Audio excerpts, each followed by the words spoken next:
Deep in the Amazon rainforest, where no maps dare to chart and no satellites can penetrate the dense canopy, experienced hiker Marcus Chen discovers something that shouldn't exist. Half buried beneath centuries of vine growth and jungle decay lies the twisted wreckage of what appears to be a commercial aircraft. But this isn't from any recent crash. The metal bears markings and design elements that predate powered flight by decades, yet the technology inside defies everything known about human history. The passenger cabin holds bodies preserved in an impossible state, their features subtly wrong in ways that make Marcus's skin crawl. Strange symbols cover the walls, and devices that hum with unexplained energy fill the cockpit. Most disturbing are the journals written in familiar handwriting that describe flights through time itself. How could a 200-year-old airplane contain technology we haven't invented yet? Before we jump back in, tell us where you're tuning in from. And if this story touches you, make sure you're subscribed, because tomorrow I've saved something extra special for you. Marcus Chen had spent the better part of 15 years exploring the world's most remote locations, but nothing had prepared him for this moment.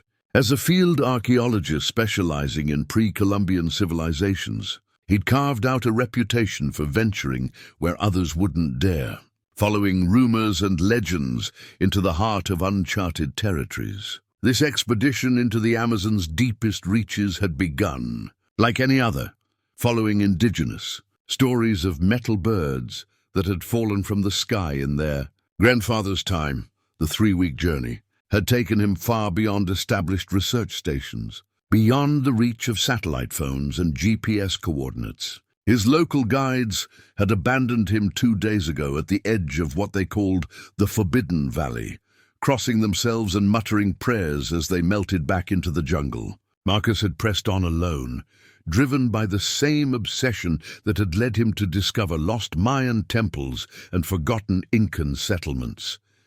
But this was different. This defied every law of physics and history he'd ever learned. The aircraft, if that's what it truly was, stretched nearly 200 feet through the jungle clearing, its hull partially embedded in earth that showed no signs of recent disturbance. Massive trees, some clearly centuries old, had grown around and through sections of the wreckage. Vines thick as a man's torso wound through broken windows and emergency exits, creating a natural camouflage that had hidden the crash site from aerial detection. Marcus approached slowly, his trained eye cataloging details that made no sense. The metal showed no signs of rust or decay, despite being exposed to the Amazon's corrosive humidity for what appeared to be decades, possibly centuries. The design elements, swept wings, pressurized cabin windows, jet engine mountings, belonged to an era of aviation that hadn't existed until the 1940s yet. Carbon dating of the surrounding vegetation suggested this wreckage had been here far longer. The fuselage bore markings in what appeared to be multiple languages and scripts, some of which Marcus recognized as Latin, others resembling hieroglyphics or Sanskrit. Most disturbing were symbols that seemed to shift and change when he wasn't looking directly at them, as if the metal itself was alive and responding to his presence. His first step onto the aircraft sent a chill through his body that had nothing to do with the jungle's temperature. The interior was impossibly preserved, as if the crash had happened yesterday rather than decades or centuries ago. Emergency lighting strips along the cabin floor glowed with a soft blue radiance, powered by some unknown energy source. The air inside felt thick and charged, like the moments before a thunderstorm, but it was the captain's logbook that stopped Marcus cold.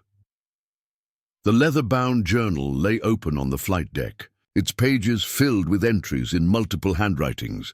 The dates made Marcus's head spin. Entries from 1823, 1956, 1689, 2089. Impossible dates spanning centuries, some reaching into a future that hadn't happened yet. The writing itself shifted between languages, English, Spanish, what looked like ancient Greek, and scripts he couldn't identify. One entry, dated 3 days from now, was written in handwriting that looked disturbingly familiar. Day 847 of the Kronos mission. The temporal displacement chamber is showing increased instability. We've lost contact with base station Zeta, and the quantum engine core is beginning to phase between dimensions. If anyone finds this record, know that we chose this mission willingly. The timeline must be preserved no matter the cost. The artifact locations are recorded in the navigation chamber.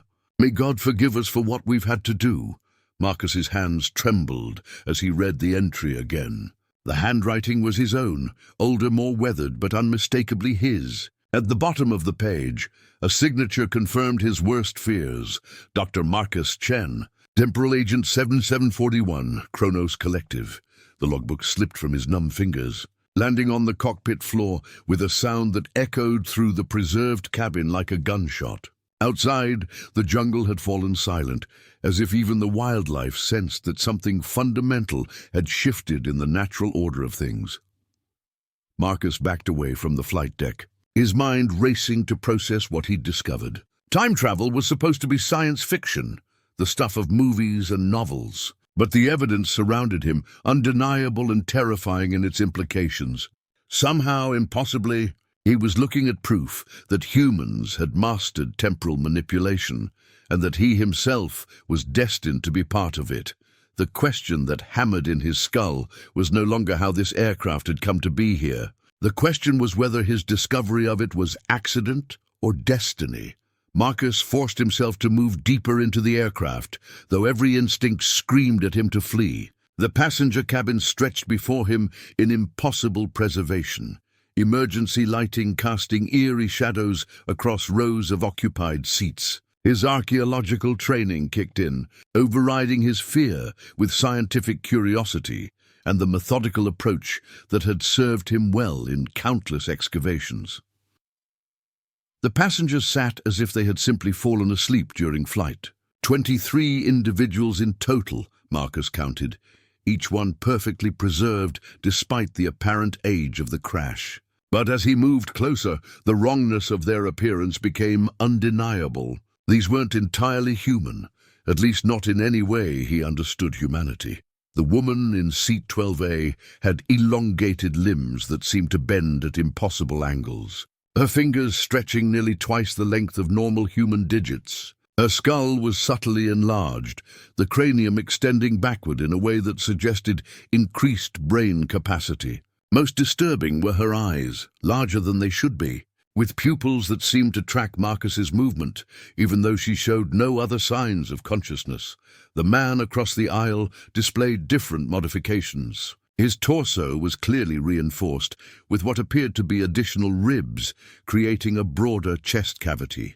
When Marcus carefully lifted the man's shirt, he discovered organs that pulsed with a faint luminescence, arranged in configurations that defied human anatomy, a second heartbeat in slow rhythm beside the first, while structures he couldn't identify filled spaces between enlarged lungs.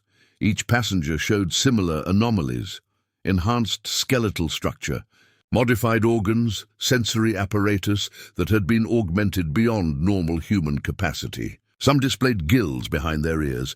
Others had what appeared to be photosynthetic patches on their skin that glowed faintly in the cabin's blue light. All of them wore the same expression of peaceful acceptance, as if they had willingly submitted to whatever process had changed them. In the cargo hold, Marcus discovered the source of these modifications.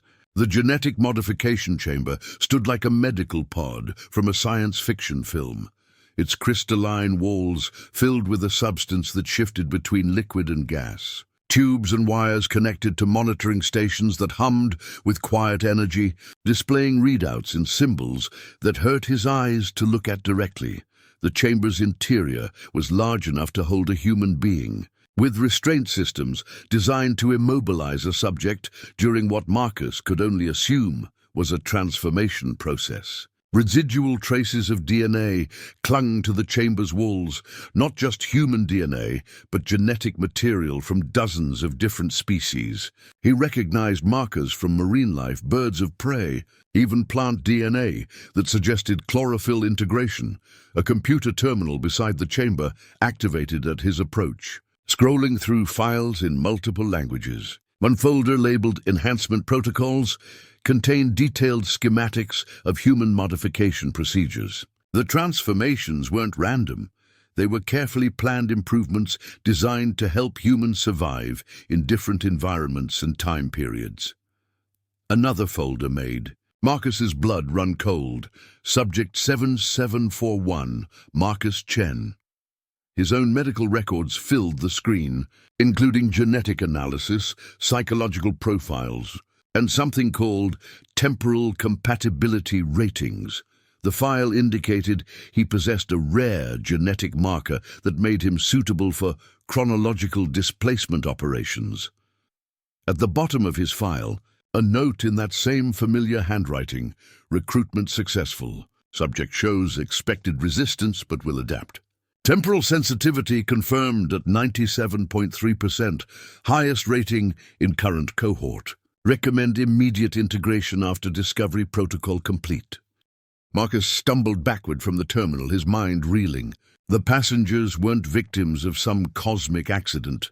They were volunteers who had undergone deliberate transformation to serve purposes he couldn't yet comprehend. And according to these files, he was destined to join them. Personal belongings scattered throughout the cabin told stories that spanned centuries. A woman in the front row carried a purse containing both Roman coins and credit cards from 2087.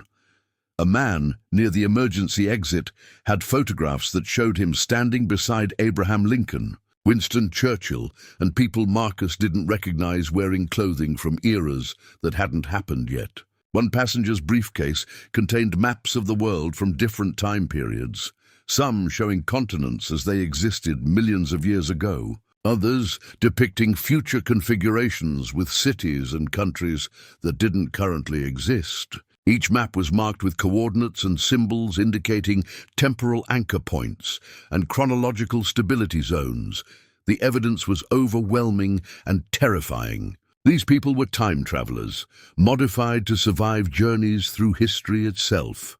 They served an organization that recruited individuals like Marcus, people with rare genetic markers that made them suitable for temporal manipulation. As he photographed everything with trembling hands, Marcus began to understand that his discovery wasn't accidental. He had been guided here, manipulated into finding this aircraft and learning about his own destiny. The question was whether he would choose to accept that destiny or find a way to escape it. The cockpit presented Marcus with technology that challenged every principle of physics he'd ever learned. Unlike the primitive control systems he'd expected from a seemingly ancient aircraft, the flight deck contained instruments that seemed to bend reality itself. Holographic displays floated in mid-air without visible projection sources, responding to his proximity, with cascading streams of data in languages both familiar and utterly alien. At the heart of the console sat the quantum engine core, a perfect sphere of what appeared to be liquid metal, suspended within a crystalline containment field. The sphere pulsed with internal light, each pulse sending ripples through the air that Marcus could feel in his bones. When he placed his hand near the containment field, the sphere's rotation increased, and symbols began appearing on its surface like messages trying to communicate across impossible barriers. The core's energy signature was unlike anything in his experience. His radiation detector registered readings that fluctuated wildly, sometimes showing zero emission, other times spiking beyond the instrument's capacity to measure. The energy wasn't radioactive in any conventional sense. It seemed to exist partially outside normal space-time, drawing power from sources his instruments couldn't detect. Control panels surrounded the core in a semicircle, their surfaces appearing to be made of the same shifting metal as the sphere.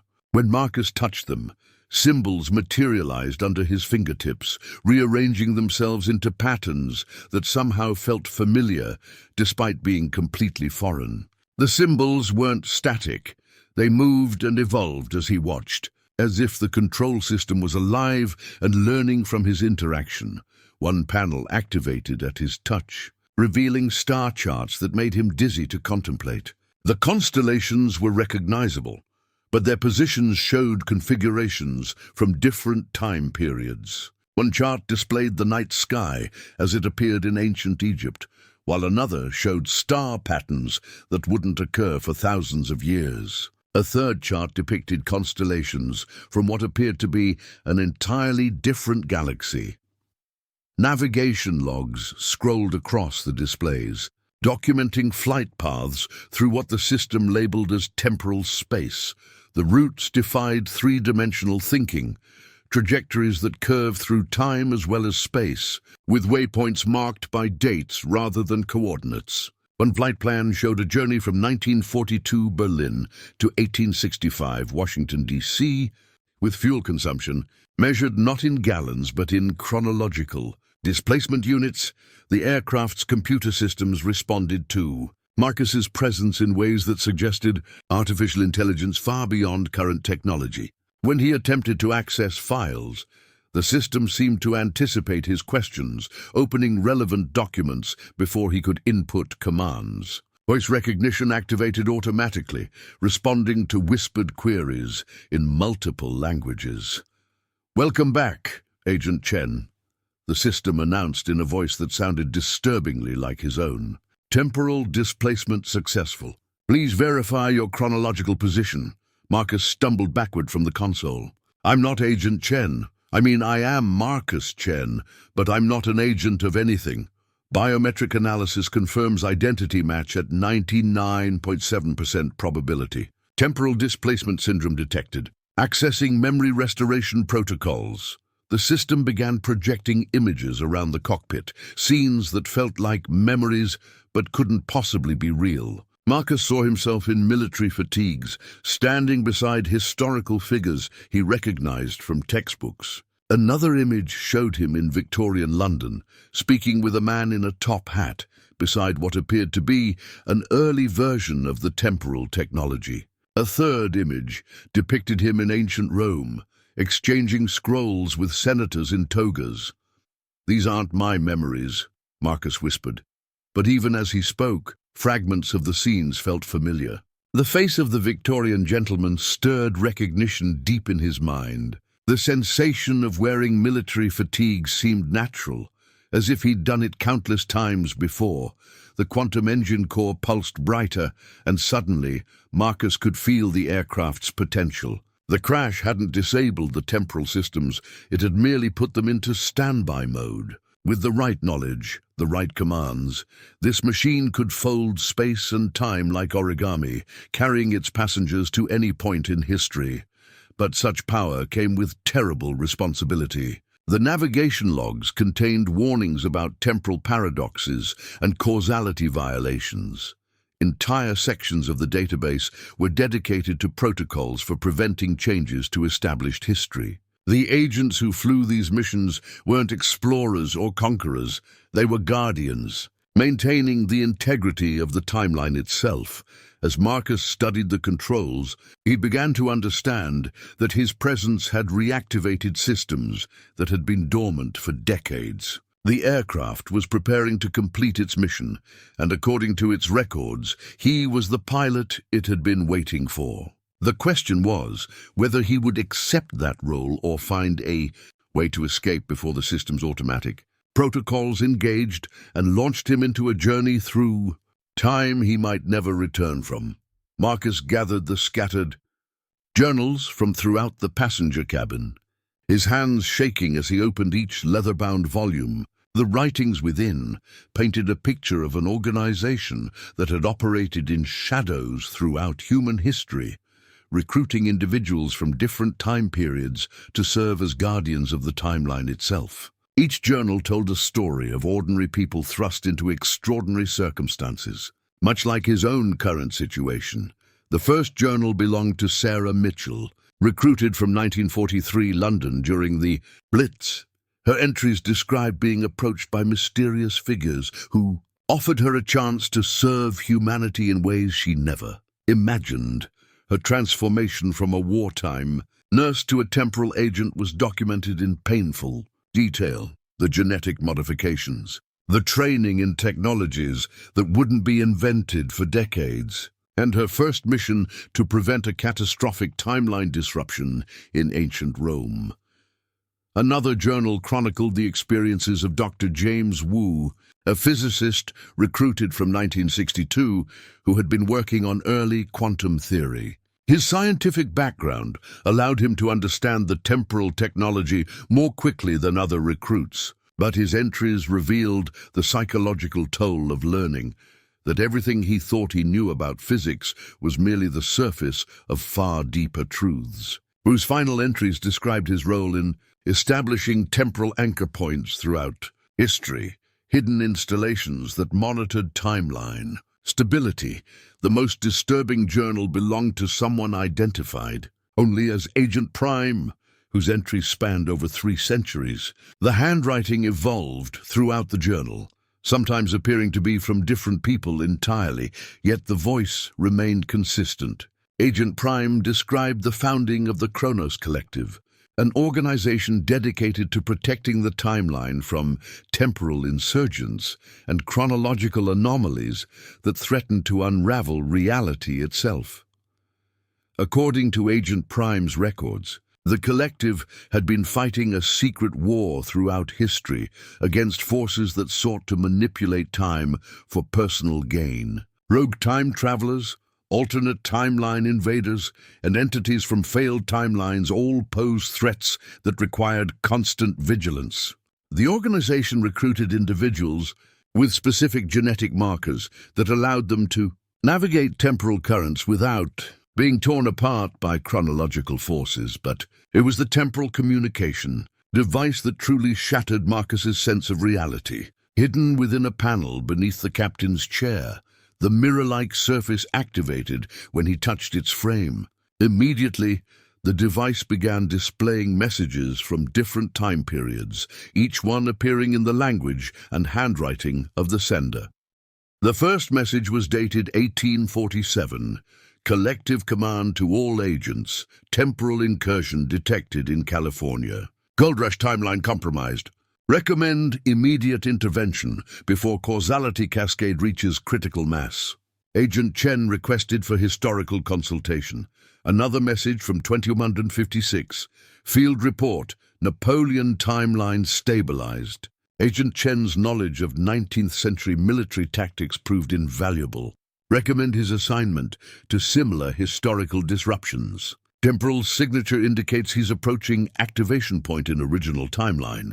The messages continued scrolling, spanning centuries and painting a picture of Marcus's involvement in events throughout history.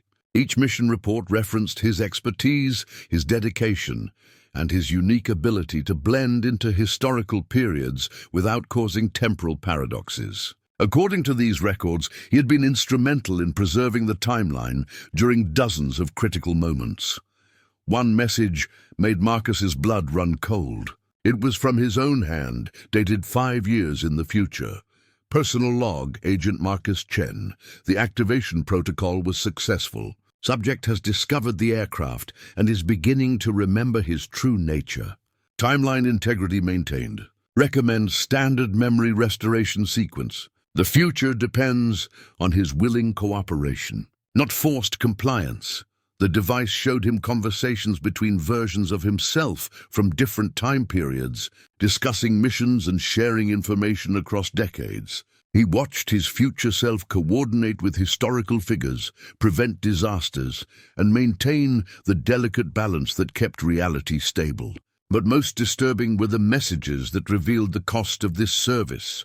Agent Chen personal log. The loneliness is the hardest part. Watching civilizations rise and fall, seeing people you care about age and die while you remain unchanged. The modifications keep us alive across centuries, but they also isolate us from normal human experience. Sometimes I wonder if preserving the timeline is worth the sacrifice of our humanity.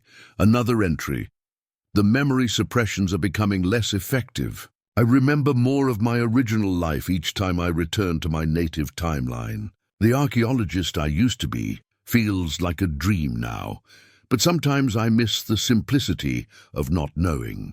Ignorance truly was bliss, As Marcus read these future entries, he began to understand the full scope of what was being offered to him. Immortality, the ability to travel through time, the power to shape history itself, but at the cost of everything that made him human. The journals revealed that temporal agents lived forever but could never truly live, existing between moments and watching the world change around them while remaining constant themselves. Hidden in a sealed compartment beneath the aircraft's floor, Marcus discovered a collection of documents that revealed the true scope of the Kronos Collective's operations. The recruitment contract that caught his attention first appeared to be written on paper that existed in multiple states simultaneously, the text shifting between languages and time periods as he watched. Adapting to his ability to understand it, the contract itself was a masterpiece of temporal law, binding signatories to service across multiple timelines while somehow maintaining their free will. As Marcus read, he realized the document existed simultaneously in ancient Sanskrit, medieval Latin, modern English, and languages that wouldn't be developed for centuries. The terms were clear: voluntary service in exchange for enhanced abilities, extended lifespan, and the responsibility to protect timeline integrity. What made his hands tremble was finding his own signature at the bottom of the contract. Not once, but dozens of times, each signature apparently from a different time period.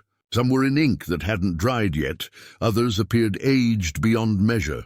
The most recent signature was dated 3 days from now, written in handwriting that showed the confidence of someone who had made peace with their decision.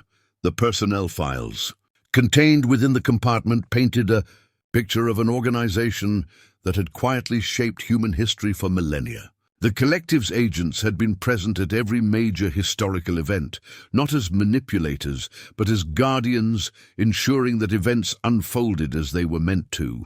They had prevented assassinations that would have destabilized entire civilizations, stopped technological developments that would have led to premature nuclear wars, and guided humanity through critical evolutionary bottlenecks. Marcus found recruitment profiles spanning thousands of years. Leonardo da Vinci had been an agent, his notebooks containing designs for temporal technology disguised as fantastic inventions. Joan of Arc had served as a field operative, her divine visions actually communications from collective command about British troop movements. Even figures like Nikola Tesla and Marie Curie had been part of the organization. Their scientific breakthroughs carefully guided to introduce advanced concepts at precisely the right moments in human development. The recruitment criteria were specific and rare. Candidates needed genetic markers that occurred in less than 1% of the population, markers that provided natural resistance to temporal displacement and the psychological flexibility to accept reality-altering experiences. More importantly, they needed what the files called chronological empathy, the ability to understand how their actions in one time period would affect events across history. Marcus's own recruitment file was extensive, documenting observations that stretched back to his childhood. Agents had been watching him for decades, noting his archaeological intuition, his ability to understand historical contexts, and his unusual resistance to temporal anomalies. The file included photographs of him at dig sites around the world, always taken from a distance, always showing him discovering artifacts that seemed to call to him despite being buried for centuries. One section of his file made his blood chill. Subject demonstrates natural temporal sensitivity. Archaeological discoveries consistently involve artifacts from failed timelines that should not exist in current reality. Recommend immediate recruitment before subjects. Abilities attract attention from hostile temporal entities. The files revealed that Marcus's archaeological career hadn't been driven by his own choices but by genetic programming that drew him to temporally significant sites. Every major discovery he'd made had been a test, evidence of his suitability for collective service. The Mayan calendar stone that had launched his career contained temporal equations. The Incan settlement he'd discovered in Peru had been a collective outpost. Even his current expedition into the Amazon had been orchestrated to lead him to this aircraft. But perhaps most disturbing was the revelation that the collective wasn't the only organization operating across time. The files contained warnings about the Temporal Liberation Front, a group of rogue agents who sought to use time travel for personal gain rather than timeline protection. These insurgents recruited from the same genetic pool but with different motivations: power, wealth, the ability to reshape history according to their desires. The recruitment contract included detailed warnings about the consequences of refusing collective service. Without their protection, individuals with temporal sensitivity became targets for the Liberation Front. Worse, their natural abilities could destabilize local timelines, creating paradoxes that would eventually consume entire realities. The choice wasn't really between serving the collective or maintaining his normal life. It was between joining the Guardians or watching reality itself unravel around him. As Marcus studied the personnel files, he began to understand that his discovery of the aircraft wasn't the beginning of his involvement with the collective. It was the moment when his lifelong service would finally become conscious and voluntary. The organization had been guiding his life from birth, preparing him for this moment when he would choose to embrace his destiny rather than have it forced upon him. The woman in seat 18B had been dead for hours, perhaps days, but her eyes snapped open the moment Marcus approached with the reality anchor in his hands. The device, no larger than a smartphone but infinitely more complex, had been hidden in an emergency kit marked with symbols that hurt to look at directly. As her consciousness flickered back to life, Marcus realized this wasn't resurrection. It was a programmed response triggered by his proximity to the temporal stabilization equipment. "You shouldn't have come here," she whispered, her voice carrying accents from multiple time periods simultaneously. "The timeline fracture is spreading. Every moment you remain conscious in this location increases the probability of cascade failure." Marcus knelt beside her seat, the reality anchor humming in his hands. The device displayed readings he couldn't interpret: probability percentages, timeline stability indices, and temporal coordinates that shifted constantly. "Who are you? What is this place really?" "Agent Elena Vasquez, recruited from 1847 California during the gold rush. I was part of the team sent to investigate temporal anomalies in this region." Her breathing was labored, each word requiring effort that seemed to drain her remaining life force. "We discovered something terrible here. This isn't just a crash site, it's a wound in time itself." The reality anchor in Marcus's hands began displaying warning signals as Elena spoke. Red indicators flashed across its surface, showing timeline integrity dropping below critical thresholds. The device revealed that their conversation was creating ripples through time, each exchange threatening to destabilize events across multiple historical periods. "The collective sent us to investigate reports of temporal insurgents operating in this region," Elena continued, her voice growing weaker. "What we found was worse than anything in our protocols. Someone had been experimenting with temporal manipulation on a massive scale. The indigenous peoples here weren't just telling stories about metal, birds. They were describing temporal vehicles from the future that had been crash-landing in this valley for centuries." Marcus studied the reality anchor's readouts, beginning to understand its function. The device was designed to monitor and maintain temporal stability within a localized area. According to its displays, the crash site existed in a state of chronic temporal instability, with fragments of different time periods overlapping and interfering with each other. The anchor was the only thing preventing the anomaly from expanding and consuming the surrounding jungle. "The crash wasn't an accident," Elena gasped. "It was a deliberate sacrifice. We realized that the temporal experiments had created a cascading paradox that would eventually unravel reality itself. The only way to contain it was to create a temporal dead zone, a place where time moves so slowly that the paradox can't spread. The implications hit Marcus like a physical blow. The aircraft and its passengers weren't just travelers. They were willing prisoners, holding themselves in temporal stasis to prevent a catastrophe that would destroy everything. The genetic modifications, the advanced technology, the careful preservation of the site, it was all part of an elaborate containment system. But containment requires constant monitoring, Eleanor continued. The reality anchors need periodic replacement. The temporal barriers need reinforcement. That's why they sent recruitment signals across time. Someone with your genetic markers was needed to maintain the containment. Marcus looked at the device in his hands, understanding dawning on him. He wasn't just a potential recruit, he was a replacement maintenance worker for a temporal prison. His entire life had been orchestrated to bring him to this moment, equipped with the knowledge and abilities needed to keep reality from unraveling. Your arrival has destabilized the containment, Eleanor warned. The system recognized you as authorized personnel and began activation protocols. If you leave now, without completing the maintenance cycle, the temporal barriers will collapse within 72 hours. The paradox will escape containment and spread across the timeline.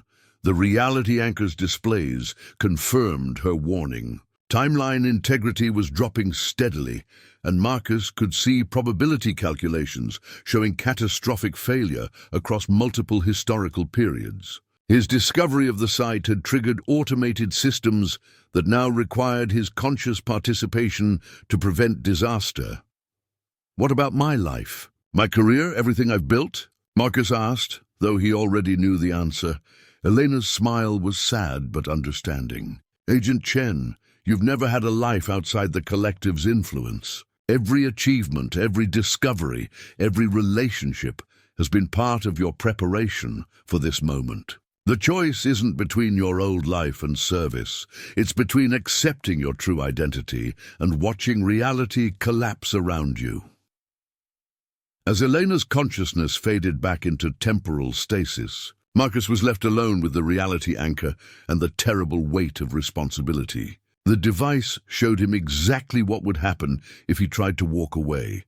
Timeline fractures spreading like cracks in glass, historical events unraveling, and entire civilizations winking out of existence as paradoxes consumed the very fabric of time itself. Marcus discovered the temporal tracker wedged beneath his backpack while he knelt beside Elena's now silent form. The device was no larger than a coin, its surface covered with circuitry that seemed to flow like liquid metal.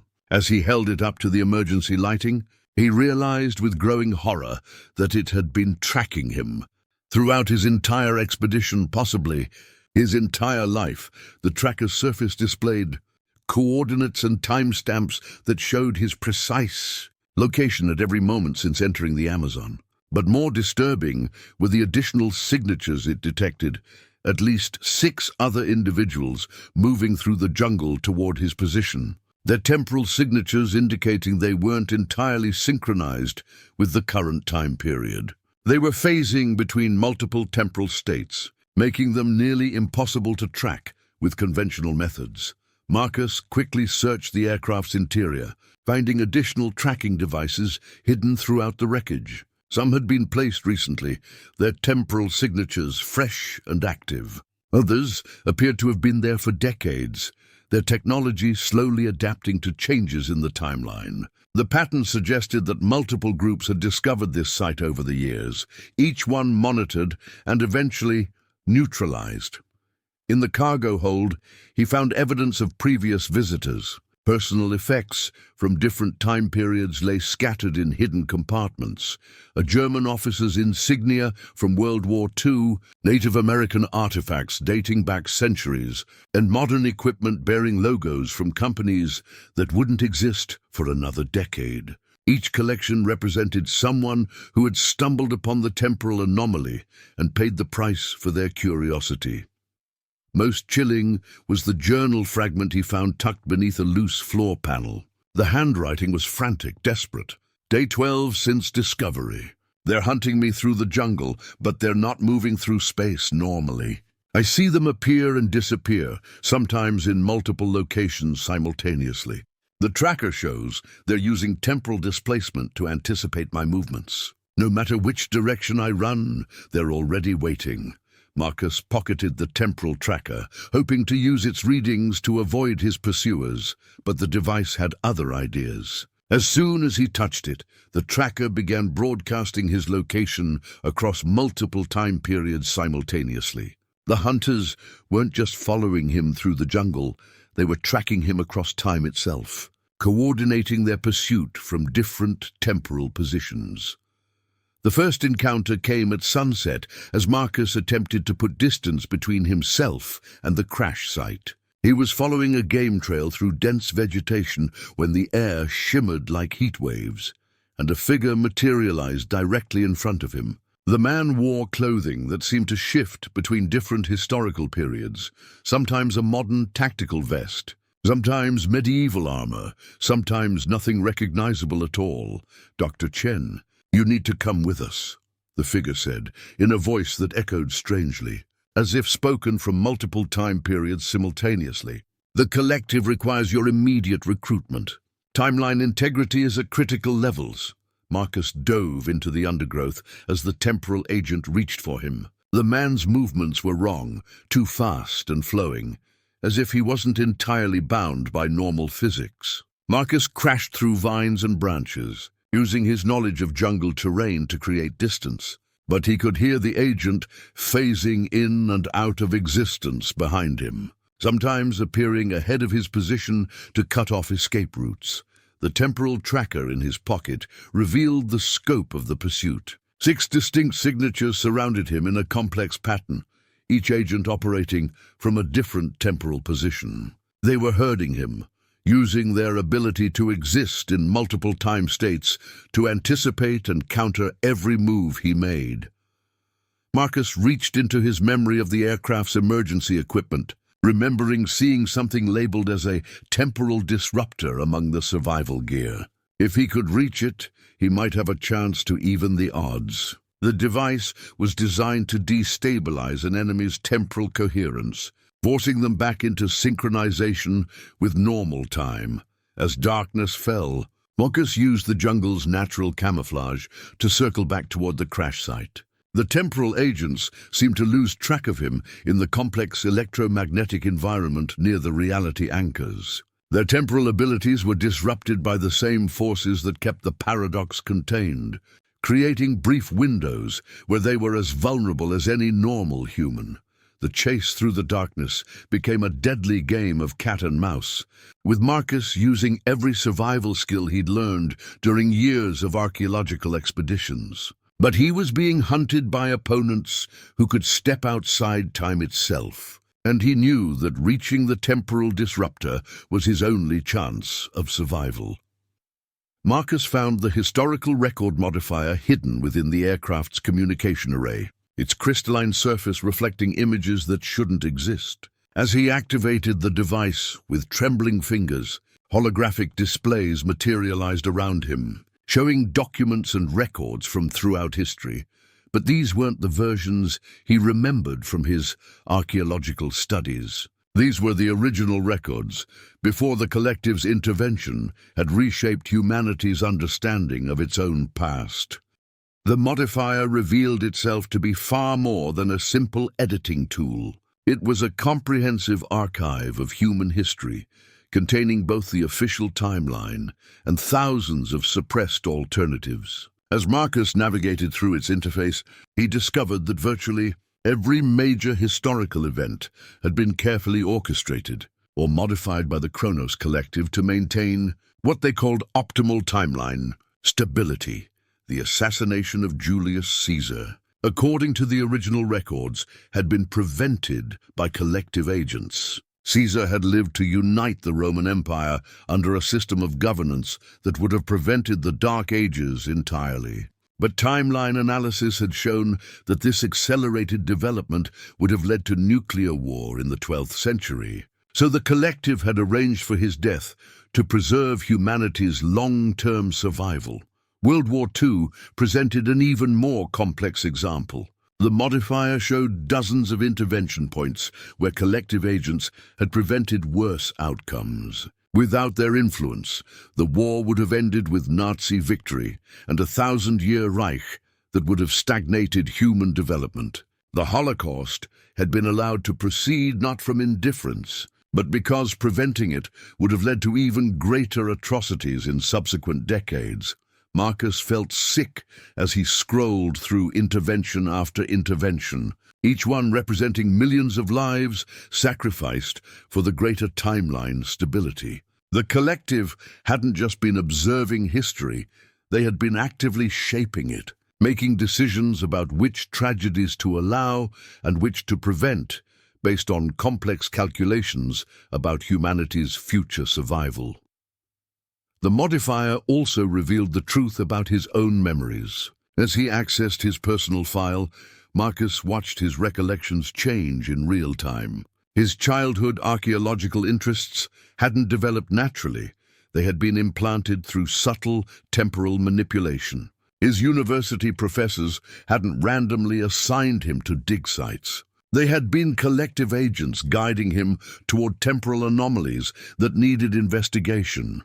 Even his relationship with his late wife Sarah had been orchestrated. The modifier showed that Sarah had also possessed temporal sensitivity genes, and their marriage had been encouraged to produce a child who would have even stronger abilities. Their daughter Emma, who had died in a car accident at age 7, had actually been recruited by the collective and was currently serving as an agent in the 18th century. The revelation that his daughter was alive, had always been alive, just displaced in time, hit Marcus harder than any of the other discoveries. The car accident had been staged, the funeral a fiction created to prevent him from searching for her. Emma had been taken and trained because her genetic markers made her one of the most powerful temporal agents ever identified. As Marcus processed this information, the modifier began showing him his own recruitment process. Every significant moment in his life had been carefully orchestrated by collective agents. His archaeological discoveries, his academic career, even his current expedition, all of it had been designed to prepare him for this moment of choice. But the most disturbing revelation was yet to come. The modifier revealed that the collective's power came at a terrible cost. Every modification to the timeline created what the system called temporal debt, accumulated paradoxes that had to be stored somewhere to prevent reality collapse. The debt was being stored in specially created pocket dimensions, alternate realities that served as dumping grounds for discarded possibilities. These pocket dimensions were populated by the ghosts of prevented timelines, versions of people who had been erased from existence when their realities were deemed suboptimal. Billions of souls existed in these temporal gulags, conscious of their fate but powerless to escape. Every time the collective prevented a disaster, they condemned entire alternate realities to imprisonment in these dimensional prisons. Marcus realized that his recruitment wasn't just about maintaining timeline stability, it was about perpetuating a system that treated alternate realities as expendable resources. The collective presented itself as humanity's protector, but they were also its secret dictator, deciding which versions of history deserved to exist and which should be erased. The modifier showed him one final, devastating truth.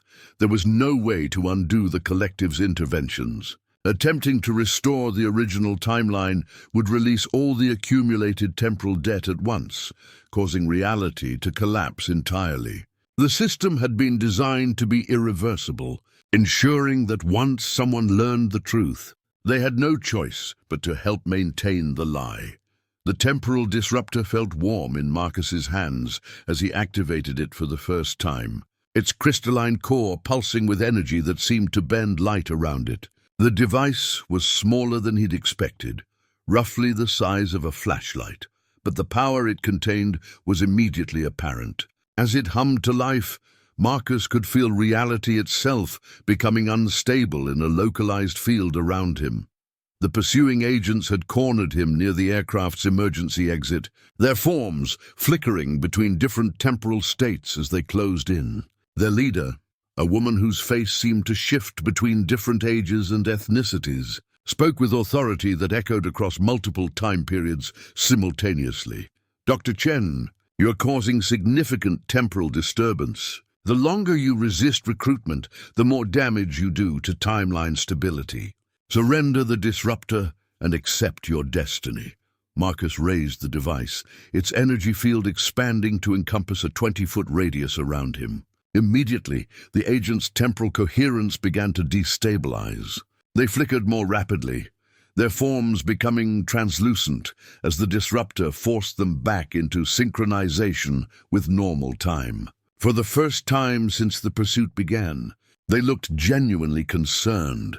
"You don't understand what you're doing," the lead agent warned, her voice now coming from only one time period, making her sound disturbingly normal. "The disruptor doesn't just affect us. It creates temporal rifts that can tear holes in reality itself."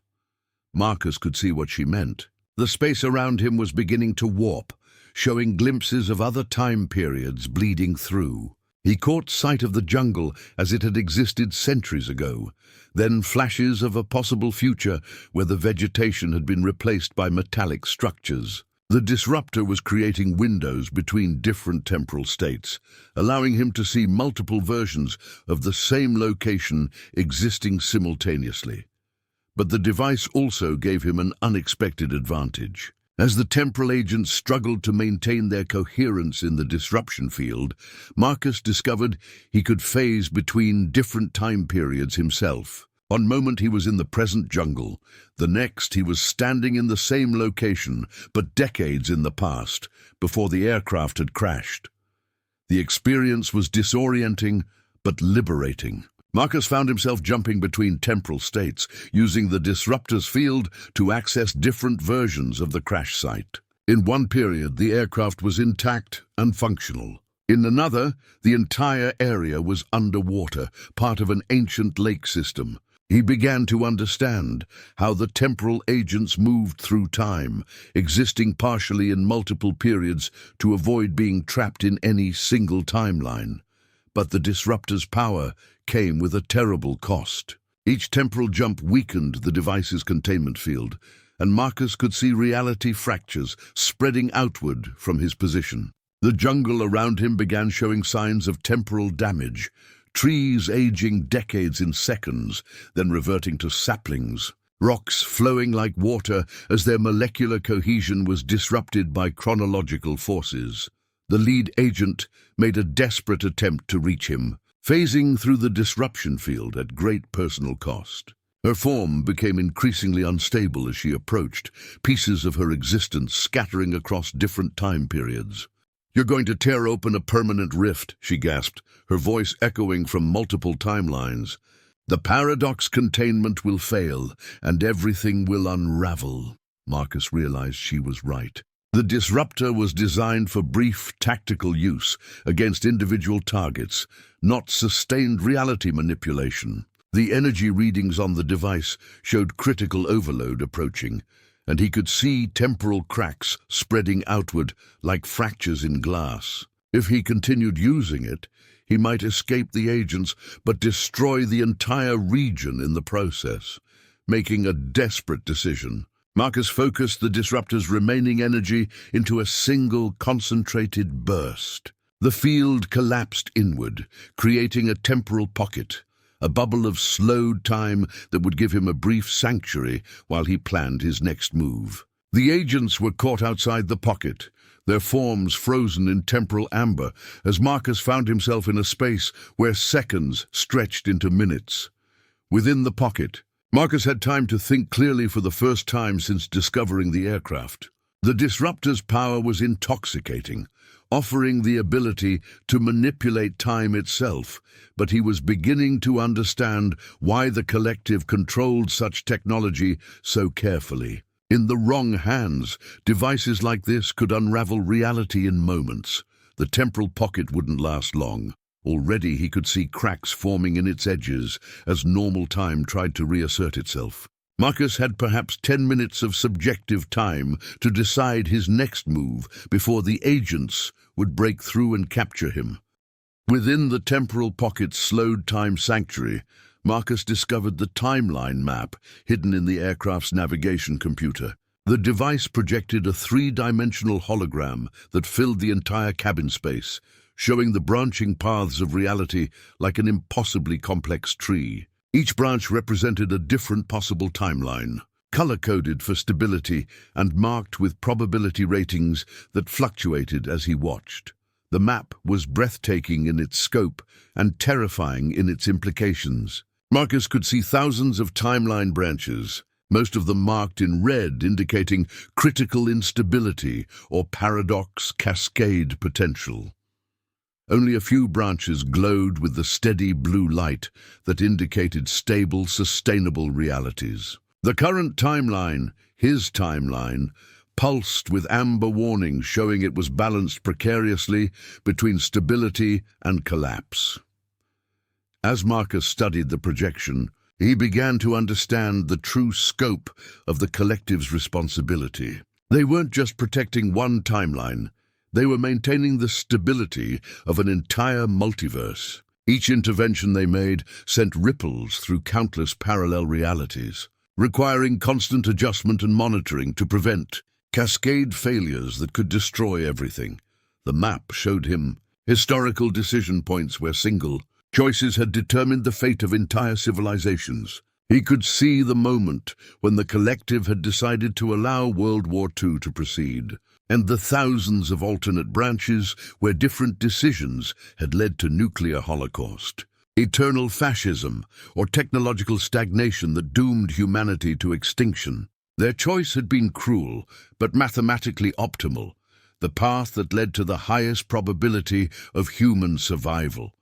But the most disturbing revelation was what the map showed about timeline maintenance. The stable realities didn't maintain themselves. They required constant intervention from temporal agents who sacrificed their own linear existence to patch paradoxes and guide critical events. Each agent existed simultaneously across multiple time periods. Their consciousness scattered through decades or centuries of service. Marcus found his own timeline thread within the projection, tracing it backward from his current position. His entire life appeared as a carefully planned curve, with every major decision point guided by subtle collective intervention. His archaeological career, his marriage, his daughter's apparent death, all of it had been orchestrated to prepare him for this moment when he would choose to join the agents who maintained reality's stability. The map revealed why his recruitment was so critical. His genetic markers didn't just make him suitable for temporal travel. They made him capable of perceiving and navigating the timeline map itself. Most agents operated with limited awareness, following orders and completing missions without understanding the larger picture. But Marcus was being recruited as a navigator, someone who could see the full scope of reality's structure and help guide the collective's interventions. The timeline branches showed him possible futures based on his decision. If he accepted recruitment, the current timeline would stabilize, but at the cost of his individual existence. He would become scattered across time, living fragments of life in different periods, while his consciousness coordinated interventions across centuries. If he refused, the timeline would begin to destabilize within months, leading to a cascade failure that would consume not just his reality, but dozens of parallel ones. But the map also showed him something the collective hadn't mentioned: alternate possibilities they had deemed unacceptable. There were timeline branches where humanity developed differently, where the need for temporal intervention never arose, where people lived natural lives without the shadow of the collective's manipulation. These branches were marked as terminated or quarantined, their populations trapped in temporal loops or dimensional prisons. The projection revealed the mathematical cruelty behind the collective's decisions. They had eliminated entire realities, not because they were inherently evil, but because they represented inefficient uses of temporal energy. The collective operated like cosmic accountants, calculating the cost of maintaining different realities and eliminating those that didn't meet their sustainability thresholds. Marcus realized that his choice wasn't really between freedom and service. It was between willing participation in a system that treated alternate realities as expendable resources or unwilling contribution to its continuation. The collective would achieve their goals regardless of his cooperation, but his willing participation would make the process more efficient and less damaging to surrounding timelines. As the temporal pocket began to destabilize around him, Marcus understood that he was looking at the true face of cosmic responsibility. The collective weren't villains or heroes. They were gardeners, tending a reality garden, pruning away possibilities they deemed unsustainable to preserve those they considered viable. The question was whether he would accept the tools of a gardener or remain a flower unaware of the shears approaching its stem. As the temporal pocket began to collapse, Marcus discovered the paradox generator nestled within the aircraft's testing compartment. The device resembled a metallic sphere covered in constantly shifting equations, its surface displaying temporal calculations that made his eyes water to follow. Unlike the other artifacts he'd encountered, this one seemed designed specifically for training rather than operational use, a safe way to experience the consequences of temporal manipulation without risking actual timeline damage. The generator activated at his touch, immediately creating a localized field where cause and effect became fluid concepts. Marcus watched in fascination as his actions began producing impossible results. When he dropped a piece of debris, it fell upward. When he spoke, his words appeared as visible text before dissolving into equations that described their semantic impact on local reality. Within the paradox field, Marcus experienced his first taste of true temporal perception. He could see multiple versions of himself existing simultaneously. The archaeologist who had stumbled upon the crash site, the temporal agent he was destined to become, and dozens of alternate versions representing different choices he might make. Each version moved independently, exploring different possibilities while remaining connected by threads of probability. The experience was both exhilarating and terrifying. In one iteration, Marcus saw himself accepting collective recruitment and spending the next century guiding humanity through a series of crises that would have led to extinction. He watched himself prevent nuclear war in 1962, guide the development of sustainable technology in the 21st century, and help establish humanity's first successful colony on Mars. His individual life became meaningless, but his impact on human survival was immeasurable.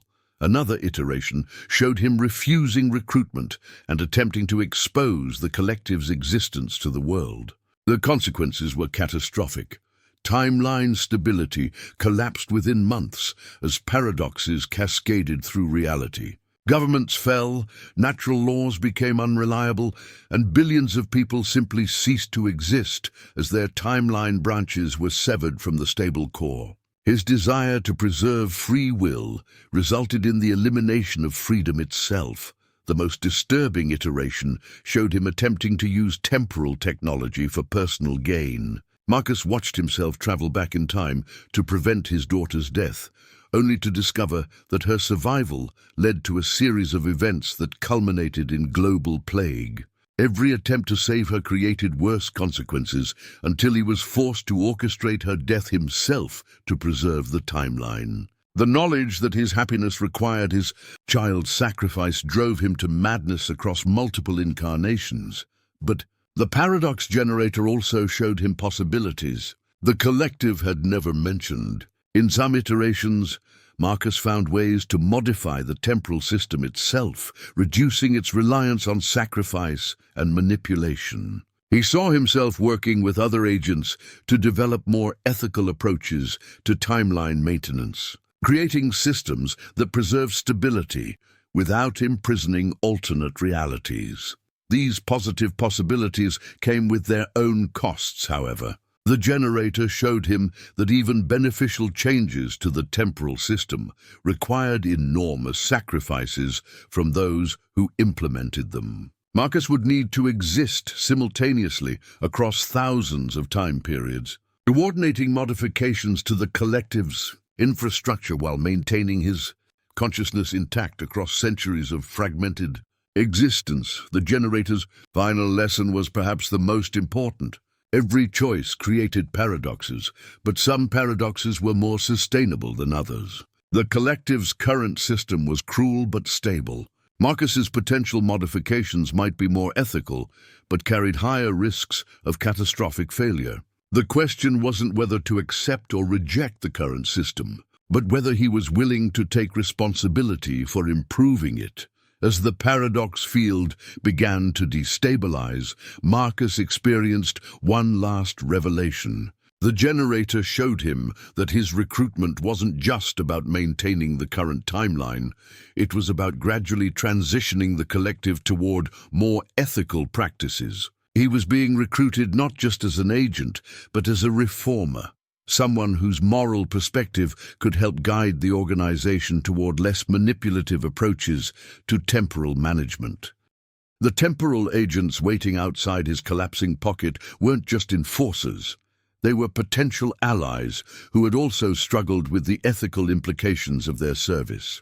The collective's leadership understood that their current methods were unsustainable in the long term, both ethically and practically. They needed agents like Marcus who could help develop alternatives. But accepting recruitment would still require him to participate in the current system while working to change it.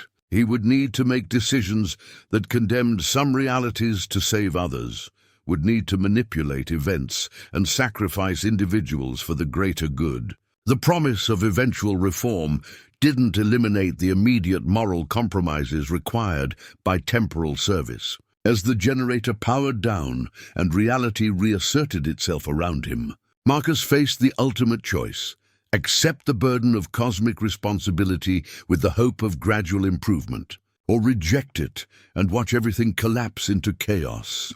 The temporal crown materialized in Marcus's hands as the paradox field collapsed, its crystalline structure feeling both impossibly heavy and weightless simultaneously.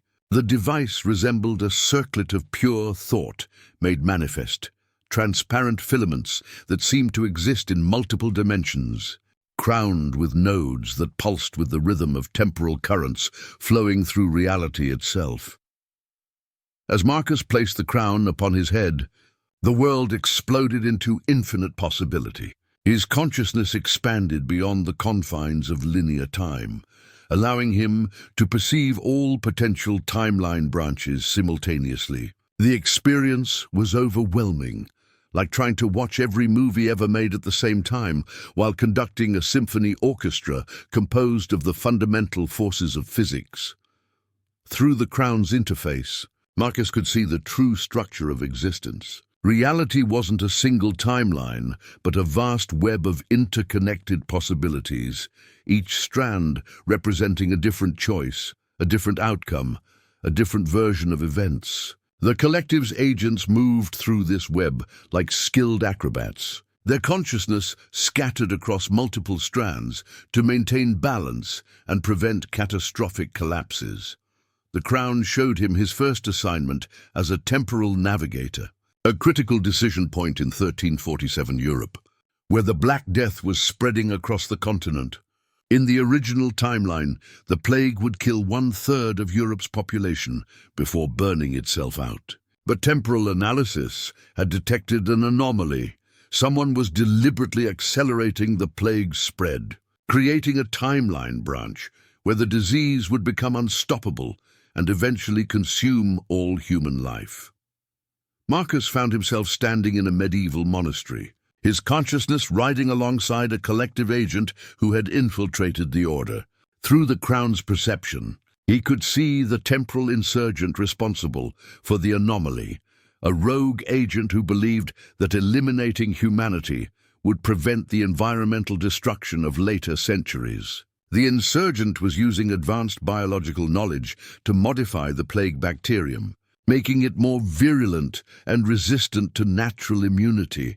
The crown allowed Marcus to experience the full scope of intervention required. He felt the agent's struggle to identify the insurgent while maintaining his cover as a simple monk. He experienced the moral weight of allowing thousands to die from the original plague while preventing the modification that would doom billions in other timelines. The agent had to make precise interventions, a conversation here, a redirected traveler there that would lead to the insurgent's exposure without creating new paradoxes. But the crown also showed Marcus the cost of such intervention on the agent's psyche. Living through centuries of human suffering, watching civilizations rise and fall while remaining emotionally detached enough to make necessary sacrifices, had fractured the agent's sense of personal identity. The man had started as a 21st century epidemiologist, but now existed as fragments of consciousness spread across dozens of historical periods. His original personality buried beneath layers of assumed identities and traumatic memories.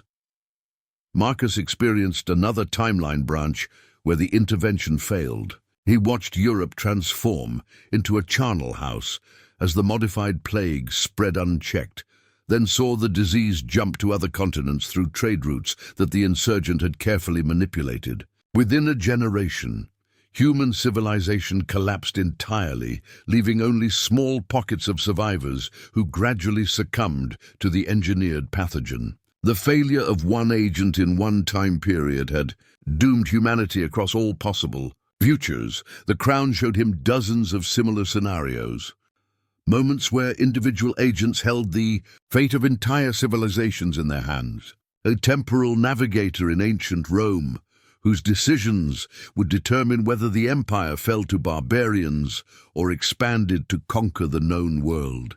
An agent in 1969 whose subtle intervention would determine whether humanity developed sustainable technology or destroyed itself through environmental collapse. Each decision carried the weight of billions of lives and required the sacrifice of personal desires for cosmic necessity.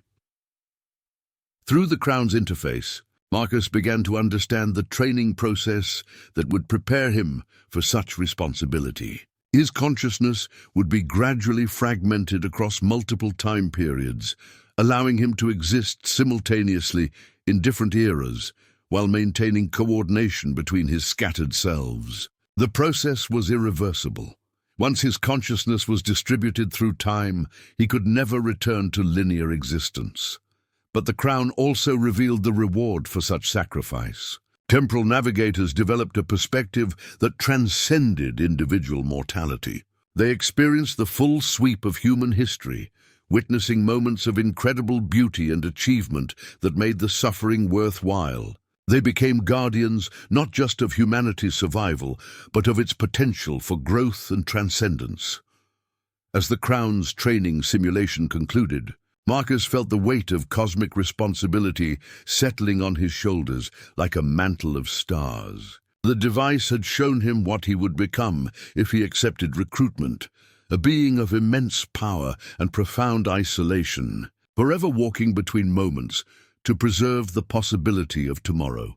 The identity sculptor activated with a gentle hum as Marcus accepted his first official assignment, its surface flowing like mercury as it began crafting the perfect cover identity for his mission. The device resembled a combination of mirror and computer screen, its reflective surface displaying holographic projections of potential personas while analyzing the temporal requirements of his target. Marcus watched in fascination as the sculptor generated dozens of possible identities, each one complete with fabricated memories, appropriate skills, and believable backstories that would allow him to blend seamlessly into 1960s Chicago. His mission was deceptively simple: recruit Dr. Elena Vasquez, a young physicist whose research into quantum mechanics had made her sensitive to temporal anomalies. According to collective analysis, she would either join their ranks willingly or be recruited by the Temporal Liberation Front within the next 6 months. The sculptor settled on the identity of Dr. Michael Carter, a visiting researcher from MIT collaborating on theoretical physics projects. The device implanted false memories with surgical precision, academic credentials that would check out under scrutiny, personal relationships that explained his presence in Chicago, even trivial details like favorite foods and childhood experiences that would make his cover identity feel authentic to both himself and others. As the memories integrated, Marcus experienced the strange sensation of becoming someone else while remaining himself. He retained his core personality and mission awareness, but now he also remembered growing up in Boston, studying under professors he'd never met, and publishing papers on subjects he'd learned about only through temporal download. The sculptor had created a perfect blend of fiction and reality, giving him the tools to navigate 1960s academia while maintaining his essential identity. The temporal insertion process transported Marcus to a coffee shop near the University of Chicago campus, his consciousness sliding smoothly into the past like a key fitting into a well-oiled lock. The year 1967 materialized around him with startling authenticity. The smell of cigarette smoke and industrial pollution, the fashion and slang of a bygone era, the social tensions of a society struggling with civil rights and the Vietnam War. Marcus found Dr. Vasquez exactly where collective intelligence had predicted, working late in the physics laboratory, hunched over equations that described quantum field fluctuations in ways that wouldn't be formally recognized for another decade. She was younger than he'd expected, probably mid-20s, with intense eyes that suggested both brilliant intelligence and dangerous curiosity about the nature of reality. The recruitment process required delicate patience. Marcus couldn't simply reveal the truth about temporal manipulation. Such revelations had to be carefully staged to prevent psychological trauma or rejection. Instead, he began by establishing academic credibility, engaging Elena in discussions about her research and gradually introducing concepts that would prepare her mind for larger truths.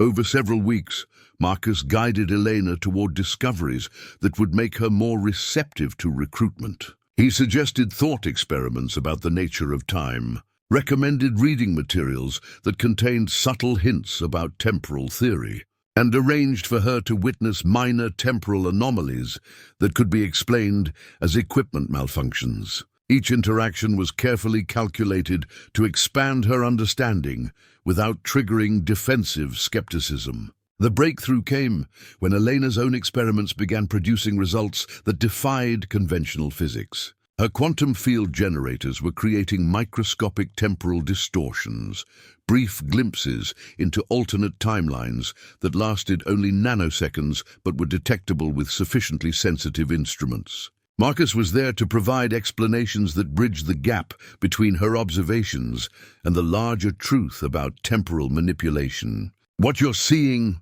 Marcus told her as they studied the anomalous readings, "isn't equipment failure.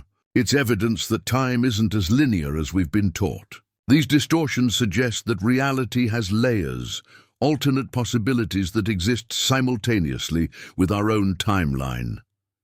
Elena's response exceeded expectations. Rather than rejecting the impossible implications of her data, she embraced them with the excitement of a true scientist discovering new frontiers. Her natural temporal sensitivity allowed her to perceive the anomalies more clearly than most people, and her theoretical background gave her the framework to understand their significance. The identity sculptor had prepared Marcus for this moment, providing him with the knowledge and authority to begin Elena's formal introduction to the collective. He revealed his true nature gradually, demonstrating minor temporal abilities and sharing carefully selected information about the organization's mission.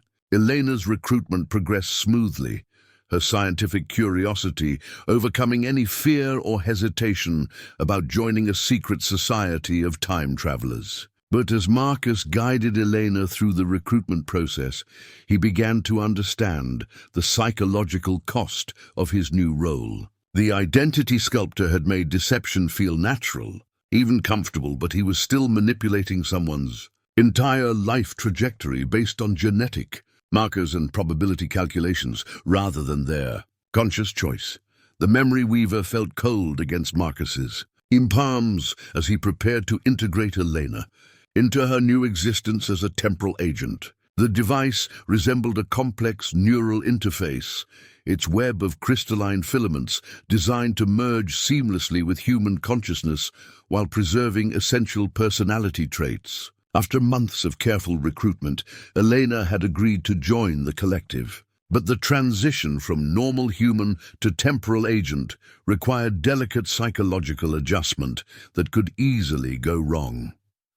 Elena lay unconscious in the integration chamber, her mind open to the memory weaver's influence as it began the complex process of preparing her for existence across multiple timelines. Marcus watched the device work, its filaments glowing as they wove new memories into Elena's consciousness.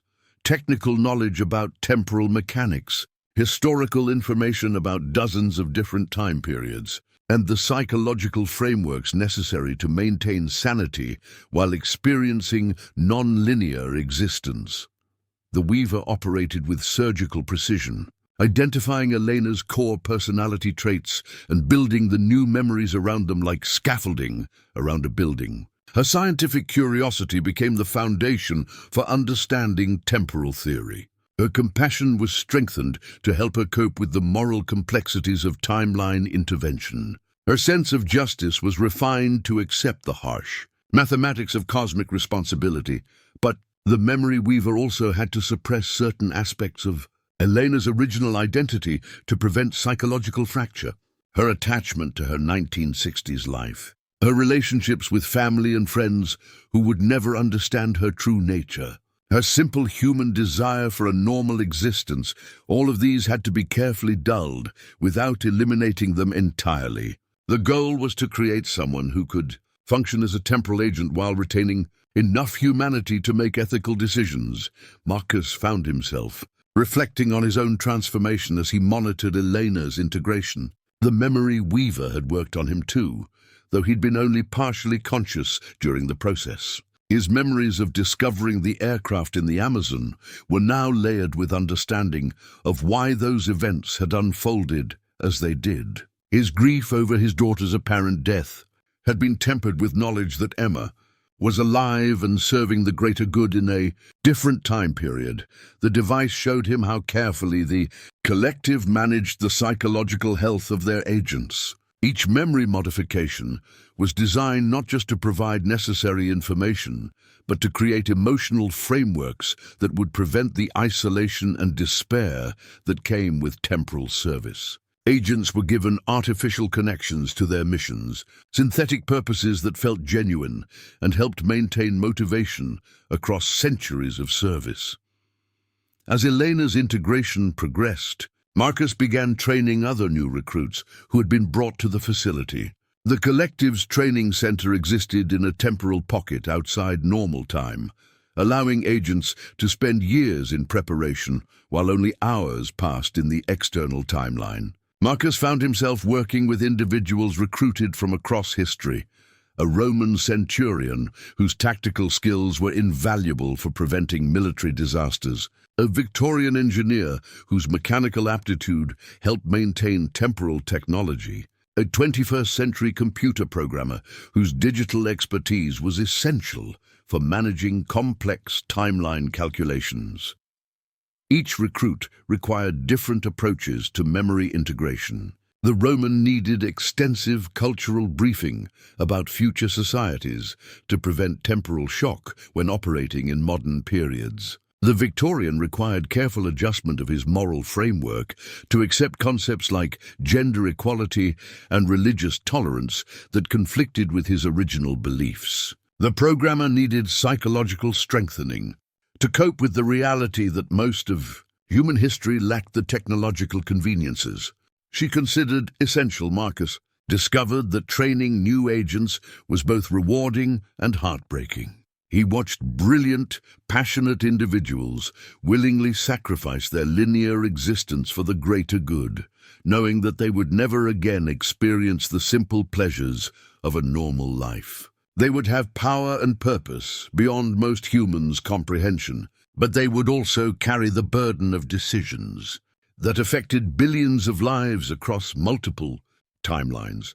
The Memory Weaver completed Elena's integration after what felt like weeks, but had actually been only hours. When she awakened, she was no longer the curious physicist from 1960s Chicago, but a fully trained temporal agent with knowledge spanning millennia. Her eyes held the same depth Marcus had seen in other long-term agents, the weight of cosmic responsibility mixed with genuine compassion for humanity's struggles. "How do you feel?" Marcus asked as Elena sat up in the integration chamber.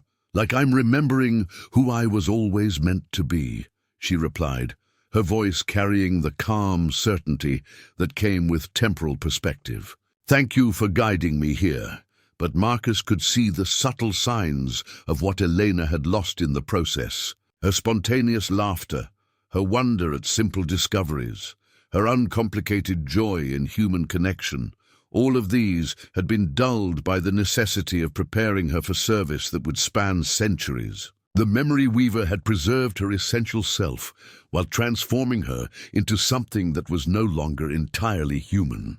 The Destiny Engine occupied an entire chamber deep within the collective's temporal facility, its massive crystalline core pulsing with the accumulated computational power of civilizations that had never existed. Marcus stood before the machine in awe, understanding that he was looking at technology that could calculate optimal timeline, paths across infinite possibilities, and identify the critical decision points that would determine humanity's ultimate fate.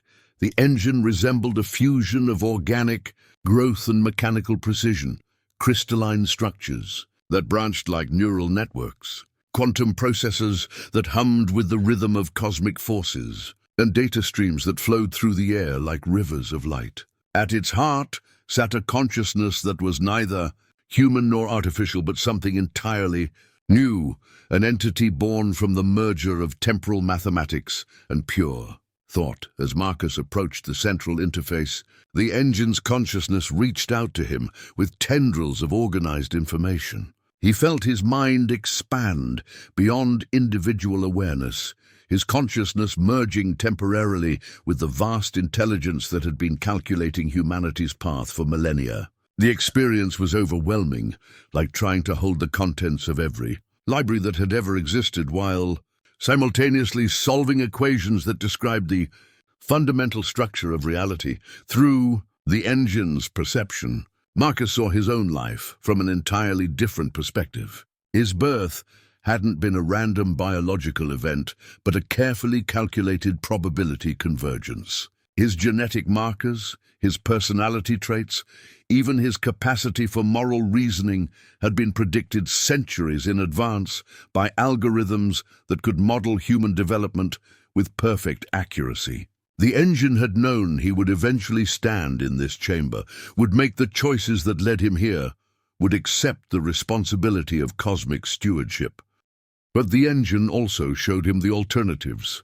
Thousands of timeline branches where different versions of Marcus had made different choices. In some, he had rejected recruitment and lived a normal life, dying peacefully in old age, while reality slowly unraveled around him. In others, he had accepted recruitment but lacked the moral strength to make necessary sacrifices, leading to cascade failures that consumed entire galactic clusters. The engine had calculated all these possibilities and orchestrated events to maximize the probability of outcomes that served humanity's long-term survival. The Destiny Engine revealed why Marcus's role was so critical to the collective's future operations. Traditional temporal agents operated within existing frameworks, following protocols and maintaining established systems. But the engine's calculations showed that these approaches were becoming insufficient as reality grew more complex and unstable. New threats were emerging, entities from collapsed timelines seeking to invade stable realities, technological singularities that threatened to consume entire galactic civilizations, and cosmic forces that operated on scales beyond current understanding. Marcus was being prepared not just as an agent, but as a system architect, someone who could help redesign the collective's approach to temporal management. His archaeological background gave him perspective on how civilizations developed and declined. His moral sensitivity allowed him to identify ethical frameworks that could guide decision-making across vastly different cultural contexts. Most importantly, his temporal navigation abilities let him perceive the full scope of reality's structure and identify optimal intervention points. The engine showed him his first major assignment as a senior agent, preventing what it called the convergence crisis of 2847. In that timeline, humanity would achieve technological transcendence, but in the process would accidentally create a temporal paradox that would unravel the fundamental laws of physics. The crisis couldn't be prevented through simple intervention. It required a complete restructuring of how humanity developed its relationship with advanced technology over the course of 8 centuries. Marcus would need to coordinate with agents across dozens of time periods, subtly guiding technological development, philosophical evolution, and cultural change to create a version of humanity that could achieve transcendence without destroying reality. The mission would require him to exist simultaneously across centuries of human history, his consciousness fragmented into hundreds of different identities while maintaining coordination through the destiny engine's vast computational network. But the engine also revealed the personal cost of such service. Marcus saw projections of his own psychological development over the centuries ahead. The humanity that made him effective as a moral guide would gradually erode under the weight of cosmic responsibility. He would become increasingly isolated from normal human experience, his emotional responses calibrated for efficiency rather than authentic feeling. Eventually, he would exist more as a force of nature than as a person, necessary for reality's maintenance, but no longer recognizably human. The Destiny engine offered him one final revelation. The cycle that had brought him to this point had played out countless times before, with different individuals in different timelines. Each reality required its own Marcus Chen, its own reluctant guardian who would sacrifice personal existence for cosmic necessity. He was both unique and utterly replaceable, essential for his specific timeline, but merely one iteration of an eternal pattern.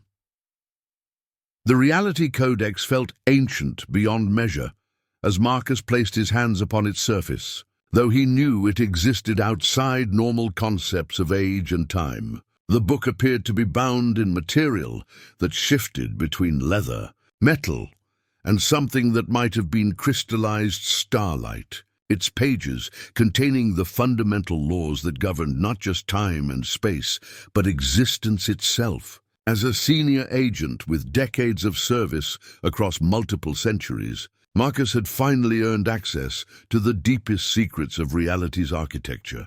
Opening the codex was like staring into the heart of creation itself. The pages contained no ordinary text, but living equations that moved and evolved as he watched, describing the mathematical principles that held the universe together. Marcus understood now why access to the codex was restricted to the most senior agents.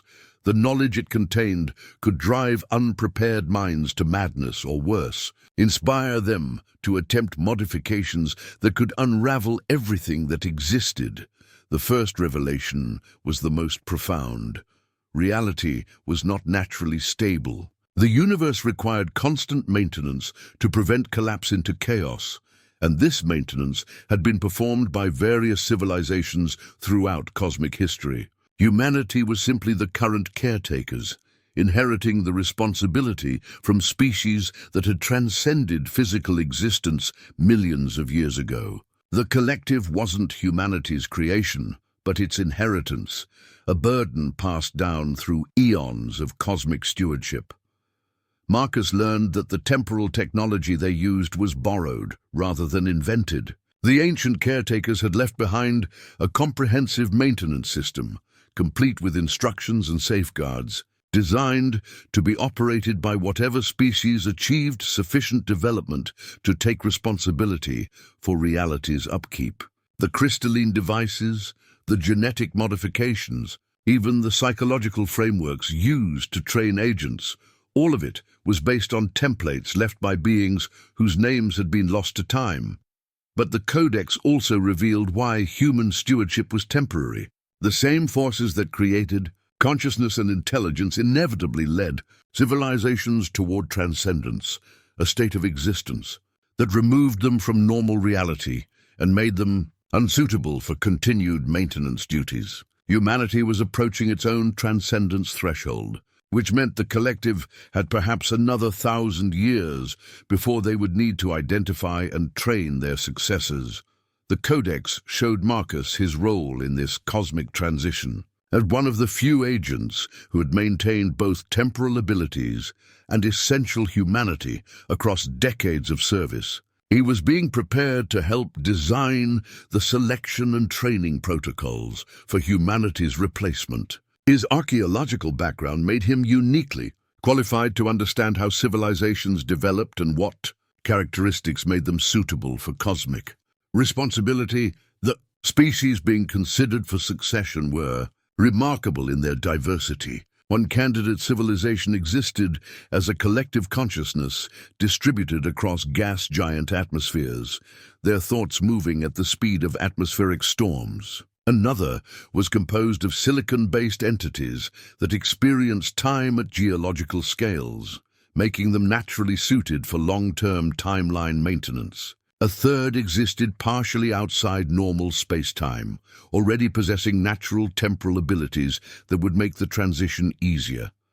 But the Codex revealed the terrible burden that came with such knowledge. Marcus understood now why senior agents often chose to voluntarily dissolve their consciousness into the destiny engine rather than continue individual existence. Knowing the cosmic scope of reality, understanding humanity's ultimate fate, and carrying responsibility for training their replacements created an isolation that transcended anything he had experienced during normal temporal service. The loneliness was compounded by the realization that his relationships with other agents were also temporary. Elena, whom he had recruited and trained, was showing signs of the psychological advancement that would eventually make her unsuitable for human-focused missions. The Roman centurion had already requested reassignment to deep-time operations, finding modern human concerns incomprehensible after centuries of cosmic perspective. One by one, Marcus was watching his colleagues transcend their humanity and move beyond his ability to relate to them, yet the Codex also offered him a different path. As a bridge between human consciousness and cosmic awareness, Marcus could choose to remain deliberately limited, accepting reduced power and knowledge in exchange for maintaining the emotional connections that made existence meaningful. He could serve as an anchor point for other agents who were struggling with transcendence, helping them retain enough humanity to function effectively in human-focused missions. The choice came with its own costs. Remaining deliberately human meant accepting ignorance about vast portions of reality, meant watching civilizations rise and fall without full understanding of cosmic purpose, meant experiencing genuine grief and loss in a universe where individual suffering was statistically insignificant. But it also meant preserving something precious that would otherwise be lost, the perspective that made life worth protecting in the first place. As Marcus closed the Reality Codex, he understood that he faced the same choice that had confronted every senior agent throughout history: transcend his humanity and gain cosmic understanding, or remain limited and preserve the empathy that made cosmic stewardship morally meaningful. The infinite compass materialized in Marcus's hands during what he now understood was his elevation ceremony, though the term felt inadequate for the cosmic transformation taking place. The device resembled a sphere of pure possibility, its surface displaying navigation coordinates that extended not just through space and time, but across every conceivable reality that had ever existed or could ever exist. As the highest-ranking artifact in the collective's arsenal, it marked his ascension to the organization's innermost circle, the Council of Architects who guided the destiny of existence itself. Holding the compass, Marcus felt his consciousness expand to encompass perspectives he had never imagined possible. He could see the Amazon crash site where his journey had begun, but now he understood it from dozens of different angles simultaneously. In one reality, he had never found the aircraft and lived out his days as a simple archaeologist. In another, he had been recruited centuries earlier and spent lifetimes preventing catastrophes before they could develop. In a third, he had rejected recruitment and watched reality collapse around him as timeline instabilities cascaded beyond control. But the most profound revelation came as the compass revealed his original identity. Marcus Chen, the archaeologist, had been a carefully constructed persona, created to facilitate his return to conscious service after centuries of temporal operations. His real memories began flooding back, not of growing up in modern America, but of being one of the founding members of the Kronos Collective itself. He remembered helping establish the organization's first protocols, training the initial cadre of temporal agents, and developing the ethical frameworks that still guided their operations millennia later. The compass showed him the truth about his relationship with time. He wasn't Marcus Chen, who had become a temporal agent. He was Agent Prime, who had temporarily assumed the identity of Marcus Chen as part of a carefully orchestrated cycle. Every few centuries, he returned to his origin point, experiencing recruitment as if for the first time to maintain his connection to human perspective and prevent the complete transcendence that had claimed other founding members. His discovery of the aircraft had been his own doing, a message he had left for himself across the centuries. The crash site was his personal temporal anchor, a place where he could return to remember what it felt like to be human and why their cosmic stewardship mattered. The other passengers in the aircraft weren't just random agents. They were alternate versions of himself from different cycles, each one representing a different approach to balancing human perspective with cosmic responsibility. The infinite compass revealed the full scope of his service across the millennia. He had been present at every major crisis in human history, sometimes as a direct intervention agent, sometimes as a careful observer, always as a guardian, ensuring that humanity developed along optimal paths. His archaeological career hadn't been a cover identity. It had been his way of studying the civilizations he had helped shape, understanding the long-term consequences of temporal intervention. Emma, his daughter, who served as an agent in the 18th century, was also part of this eternal cycle. She was being prepared for her own elevation to the Council of Architects, her training designed to help her maintain human perspective across the centuries ahead. Their relationship transcended normal family bonds.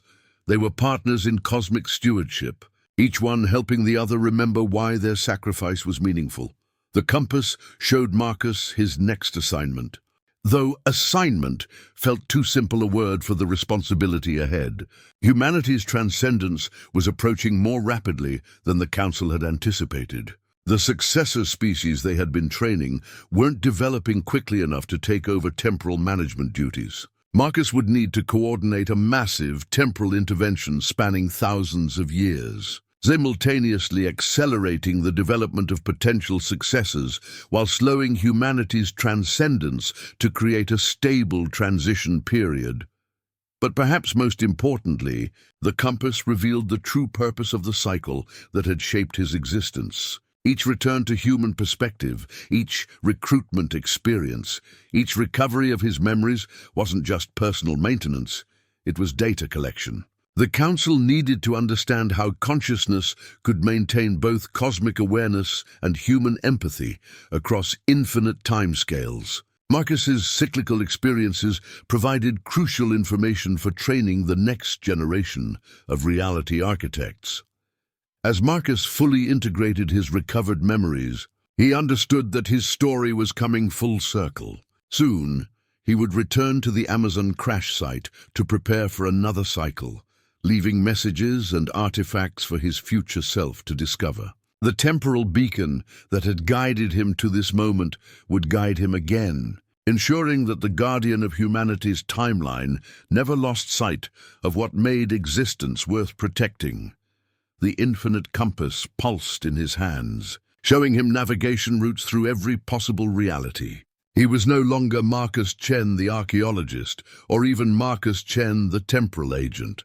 He was Agent Prime, architect of time itself, forever walking between moments to ensure that tomorrow would always be possible.